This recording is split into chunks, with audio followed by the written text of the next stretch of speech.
আল্লাহ বলছে দোয়া করো, কবুল করো, মানে দোয়া করলেই কবুল হয়।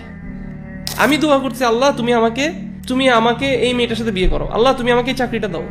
আমি মনে করতেছি আমার জন্য এই মেয়েটার সাথে বিয়ে করাটা ভালো, আমার এই চাকরিটা পাওয়া ভালো, লেকিন আল্লাহ ভালো জানে আমার জন্য কোনটা ভালো কোনটা ভালো না।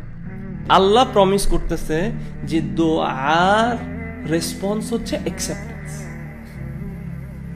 এই আয়াতটা পড়ে ওয়াকালা রব্বুকুম উদউনি আস্তাজিব লাকুম, আল্লাহ বলছে দোয়া করো, কবুল করো, মানে দোয়া করলেই কবুল হয়।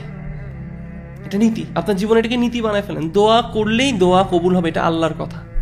কিন্তু দোয়া কবুলের তিনটা সূরা আছে, তিনটা চেহারা আছে, তিন ভাবে দোয়া কবুল হয়।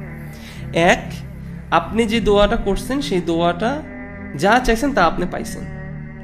অথবা দুই, আপনার এই দোয়া করার জন্য আপনার থেকে একটা কোনো বালা মুসিবত, মানে কোনো একটা হার্ম আপনার থেকে রিমুভ করা হলো। অথবা তিন, আপনি যে দোয়াটা করছেন, আপনি যা চাইছেন সেটা আপনাকে দেওয়া হয়নি, কিন্তু সেটার রিওয়ার্ড আপনার জন্য আখিরাতে জমা রাখা হয়েছে। এখন আপনি বলতে পারেন কেন এরকম তিনটা scenario? Because Allah is the best knower of our situation. আল্লাহর ইলমের সাথে আমাদের ইলমের কোনো তুলনা হয় না। আমি দোয়া করছি, আল্লাহ তুমি আমাকে এই মেয়েটার সাথে বিয়ে করো, আল্লাহ তুমি আমাকে এই চাকরিটা দাও।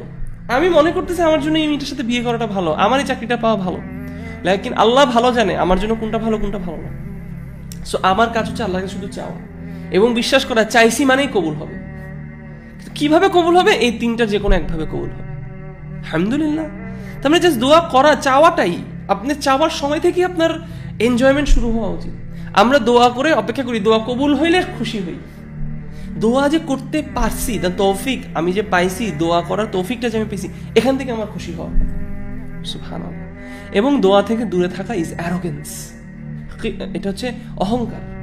দোয়া থেকে দূরে থাকি এবং আমরা দোয়া করা তো আমরা শিখি না, সুবহানাল্লাহ।